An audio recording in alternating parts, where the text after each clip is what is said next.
EriTune presents the caravan, Eritrean's ecosphere. The caravan.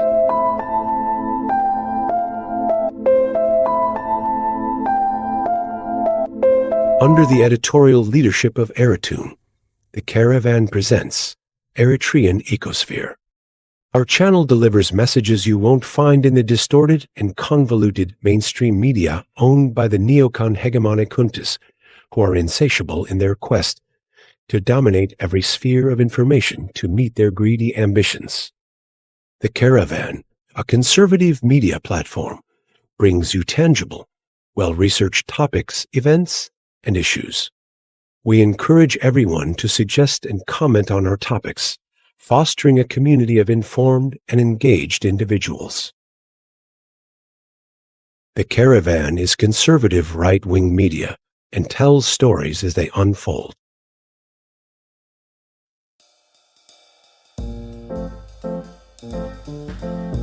The Caravan.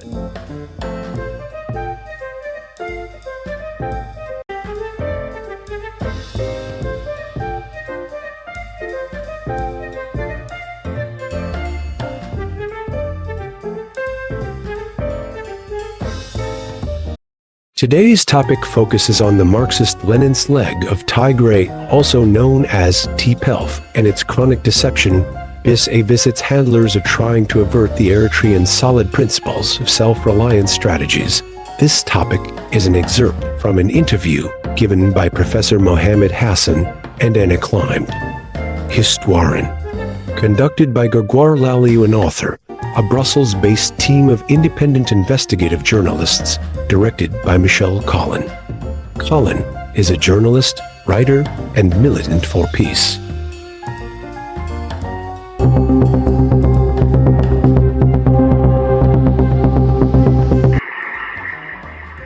Continuation of Part 1.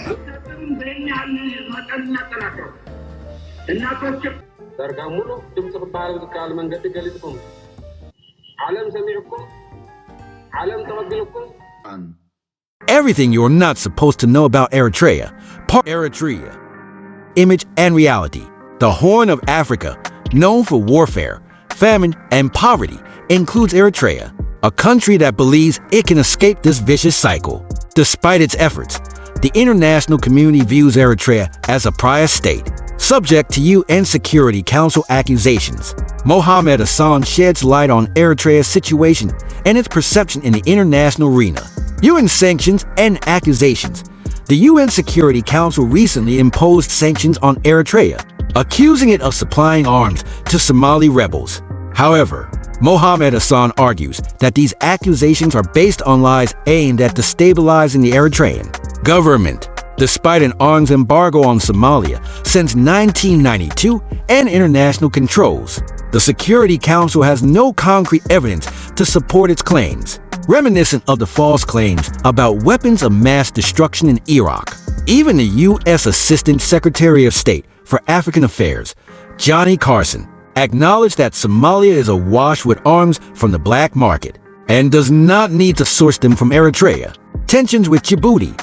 Eritrea has also been accused of causing tensions with Djibouti, leading to a military encounter in 2008. Hassan clarifies that Eritrea has no territorial ambitions in Djibouti, and the frontier between the two countries was established long ago by colonial powers. The 2008 incident, according to Hassan, was fabricated by the Bush administration. The Eritrean president was surprised by allegations of troop movements and proposed a meeting to resolve the issue, but received no response from Djibouti. The subsequent clash and immediate U.S. condemnation of Eritrea were part of a manipulation by the U.S. to pressure Eritrea. Djibouti's role and U.S. influence. Djibouti's president, Ismail Omar Guelleh, remains in power largely due to foreign support, particularly from the U.S., which has its only African military base in Djibouti. Guelleh, dependent on U.S. support, follows Washington's directives, even if it means creating regional crisis. This tactic helps the U.S. portray Eritrea as a troublemaker in the Horn of Africa. Eritrea's vision versus U.S. interests. Eritrea's government envisions resolving regional conflicts through dialogue and achieving development free from foreign interference. For example, Eritrea advocates for inclusive dialogue in Somalia involving all political participants and civil society. However, the U.S. has fostered chaos in Somalia to maintain its influence, even involving the Ethiopian army in attacks on Mogadishu. Eritrea's vision threatens U.S. interests in the region, leading Washington to isolate Eritrea to prevent its influence from spreading, a strategy akin to Noam Chomsky's rotten apple theory. Imperialism and regional development. Eritrea sees imperialism, especially U.S. imperialism, as the primary enemy in the Horn of Africa.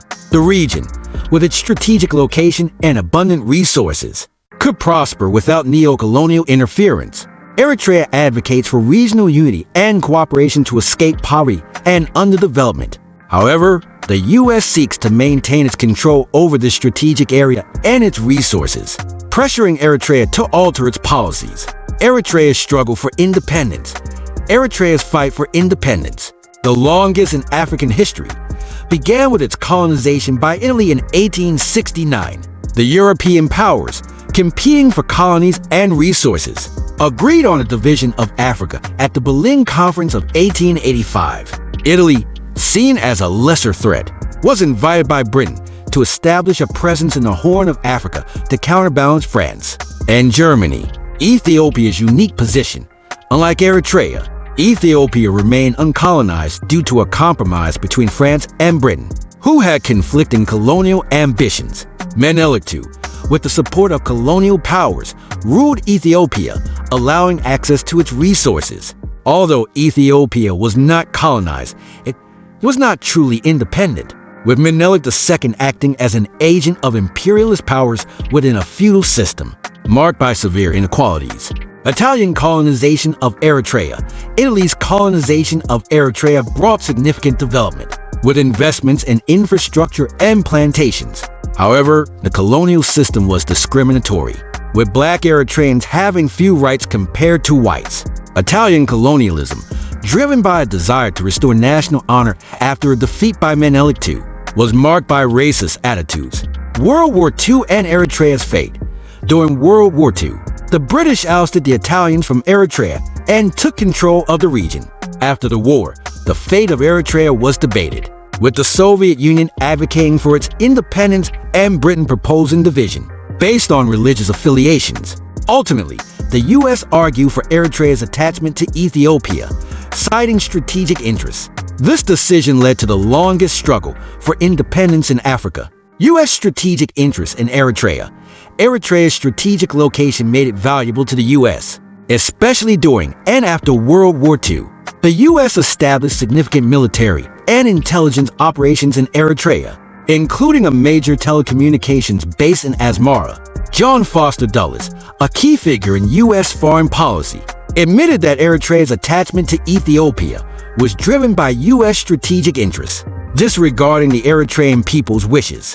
This decision initiated a long and arduous struggle for Eritrea's independence. Conclusion: Eritrea's history and its current situation are complex, marked by colonial legacies, strategic interests, and regional dynamics.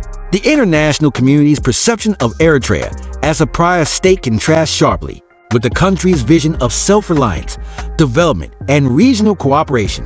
Understanding Eritrea's past and present challenges provides a deeper insight into the broader geopolitical context of the Horn of Africa.